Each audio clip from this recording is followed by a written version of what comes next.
Bonjour à tous. Nous allons poursuivre avec notre formation pratique en gestion commerciale.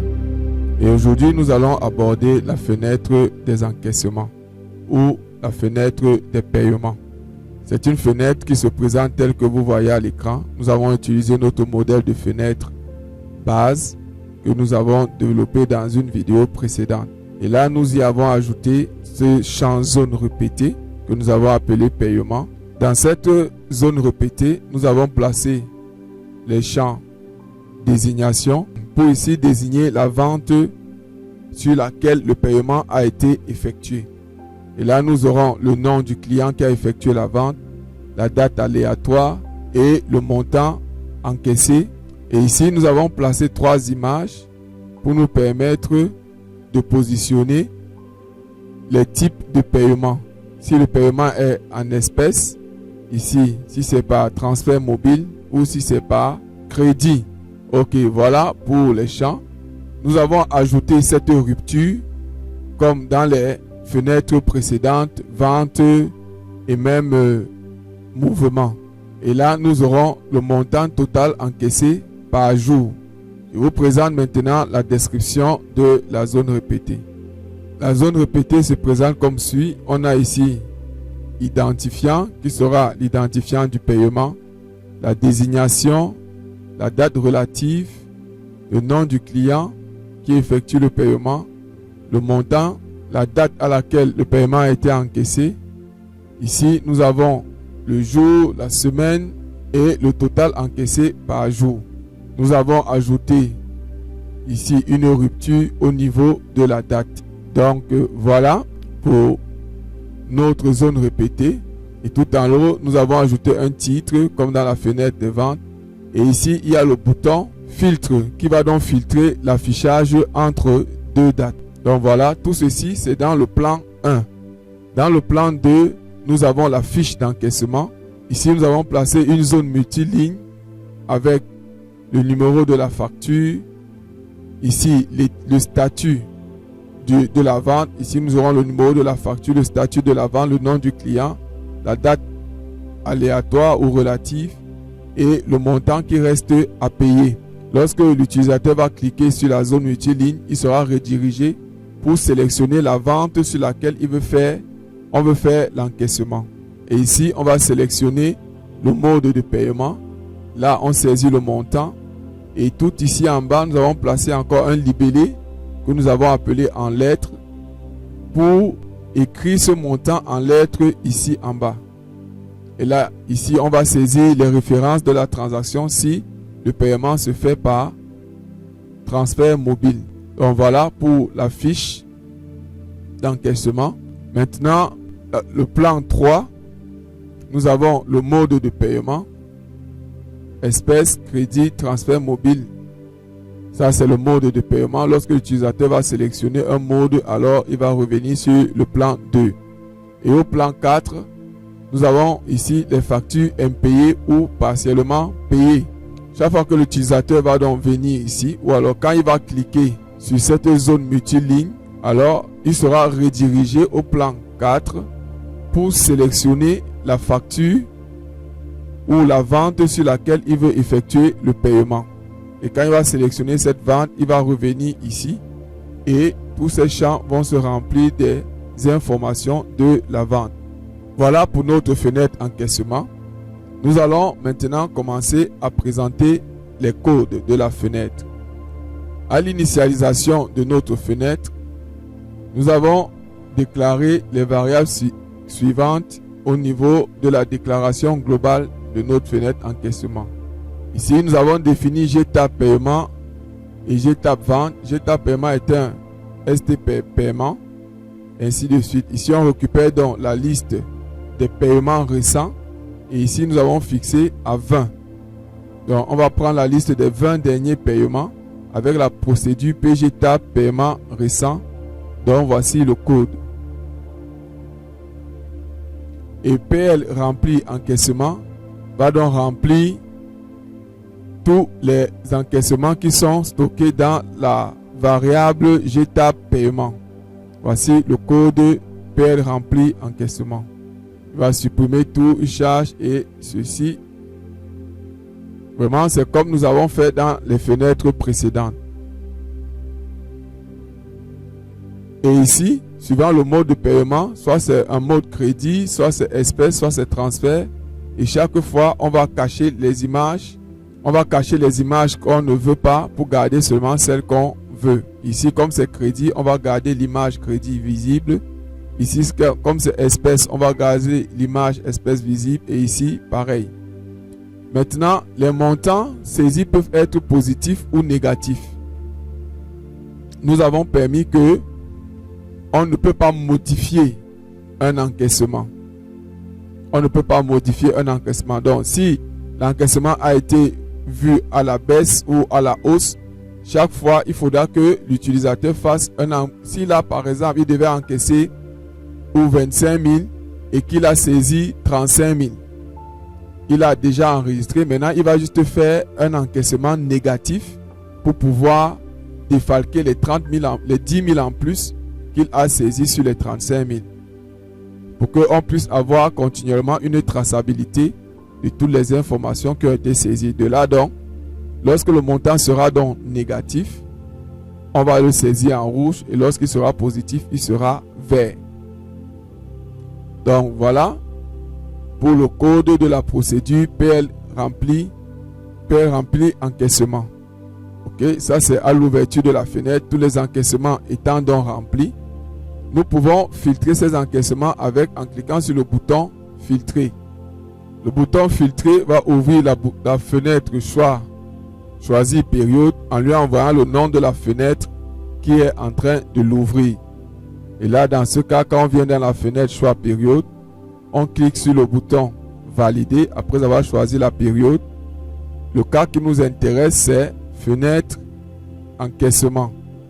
Et là, dans ce cas, on va changer le titre du libellé sous-titre. On va dire encaissement compris entre les deux dates. Et ici, on va récupérer les encaissements de ces entre deux dates avec la procédure PG Tab paiement période. Que voici.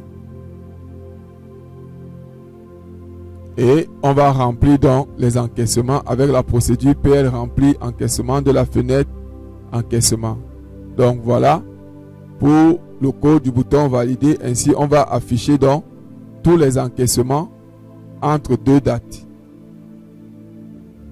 Bien, ceci étant, nous voulons maintenant ajouter faire un nouvel encaissement.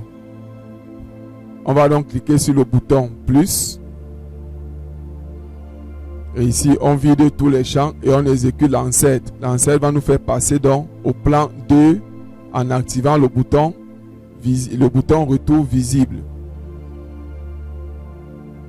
Lorsqu'on place donc au plan 2, nous sommes ici.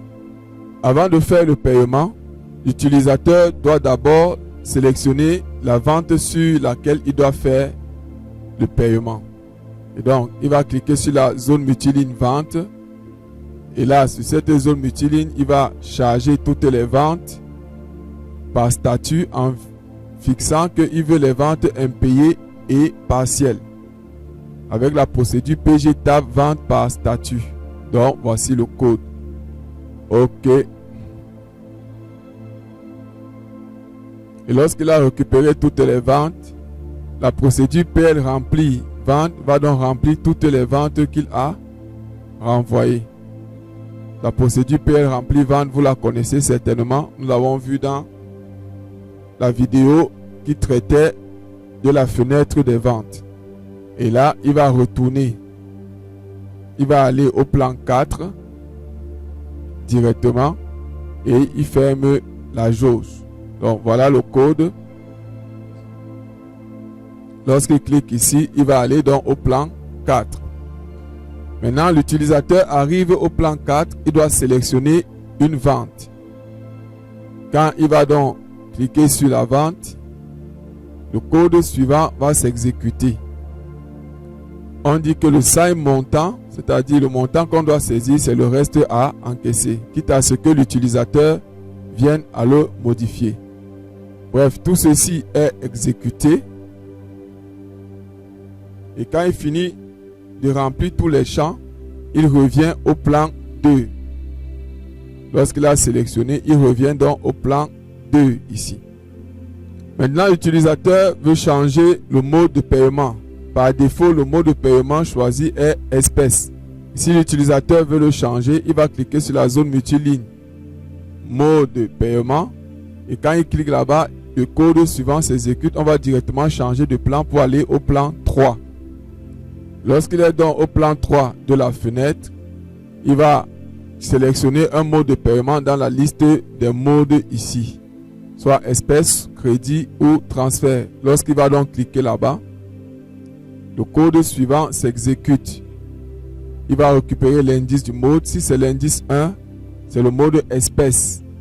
Voilà. Si c'est l'indice 2, on est dans le mode crédit. Si c'est l'indice 2, on est dans le mode crédit. Si c'est l'indice 3, on est dans le mode transfert. Tous ces modes ont déjà été définis comme étant des constantes ici. Donc, nous les avons définis comme étant des constantes dans la collection de procédures commerciales. OK? Et le mode étant choisi, alors il revient dans le plan 2 de notre fenêtre. Quand il revient au plan 2, il doit saisir le montant saisi par l'utilisateur. Mais comme par défaut, nous l'avons déjà entré le montant, l'utilisateur peut juste confirmer ou alors saisir un autre montant en fonction de ce que le client aura versé. Si les informations, si le mode de paiement c'est par transfert, alors il doit taper les informations du transfert à ce niveau-ci. Tout cela étant fait, il va cliquer sur le bouton valider pour enregistrer ce paiement. Lorsqu'on va dans le bouton valider, nous avons d'abord la contrainte d'enregistrement suivante. Lorsqu'on va dans le bouton valider, nous avons la contrainte d'enregistrement suivante. Il faut que le ID vente ne soit pas nul et que le montant saisi ne soit pas nul aussi. OK? Bien entendu, nous n'avons pas ici vérifié la saisie du montant parce qu'il est bien de vérifier que le montant saisi soit inférieur ou égal au reste à payer de la vente. Maintenant, je vous laisse de saisir cela dans votre code juste à partir de la ligne 10 ici. Maintenant, on lance la jauge, on déclare ces deux variables. Vraiment, le reste, c'est comme nous avons fait dans les fenêtres précédentes. Et on lance l'enregistrement avec la procédure PG enregistre paiement. Donc, voici le code. OK. Tout ceci étant enregistré, on va lui renvoyer une valeur. Il vérifie si le ID paiement est égal à 0. Si c'est égal à 0, on a un échec. Sinon, on passe, on lui dit donc que ça a été bien enregistré et on charge l'enregistrement dans la zone répétée des paiements tout en haut parce que nous lui envoyons ici la variable -1. Et quand c'est -1, on va faire une insertion de ligne à la première ligne. Et le reste sans changement. Et après avoir enregistré, on va vider les champs avec la procédure PG vide. OK. Lorsqu'on a vidé les champs, quand les champs sont vidés, on exécute l'ancêtre qui va nous faire revenir au plan 1. OK. Lorsqu'on revient au plan 1, nous sommes ici et l'enregistrement est bien entré. Donc voilà. Ainsi présenté tout le code de la fenêtre des encaissements.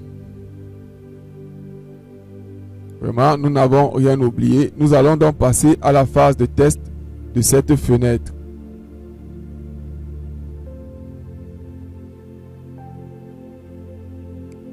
OK, on va saisir le mot de passe. OK. On va aller dans les encaissements. Voilà, les encaissements. Là, on va cliquer sur le plus. On sélectionne la vente. Ok, tout se charge bien. Et il a mis le montant. Il a écrit en lettres ici. On va sélectionner le mode.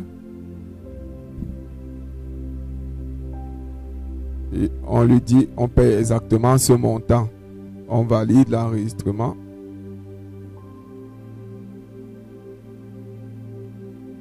Ok, l'enregistrement est fait. Et là, si on va dans les ventes, pour cette vente-ci, 26,80.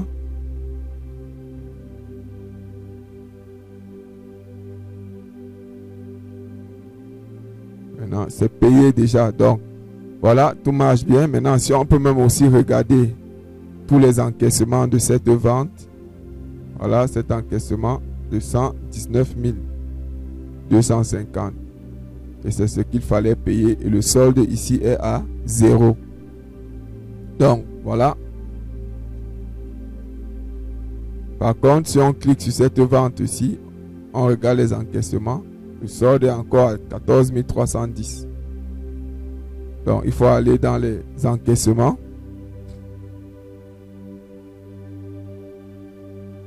Et on cherche cette vente-là. 14 310. Le montant est exactement payé. Voilà. Magnifique. Merci d'avoir suivi cette vidéo. Ne manquez pas de liker, de commenter et surtout de vous inscrire pour ne rien rater de nos vidéos.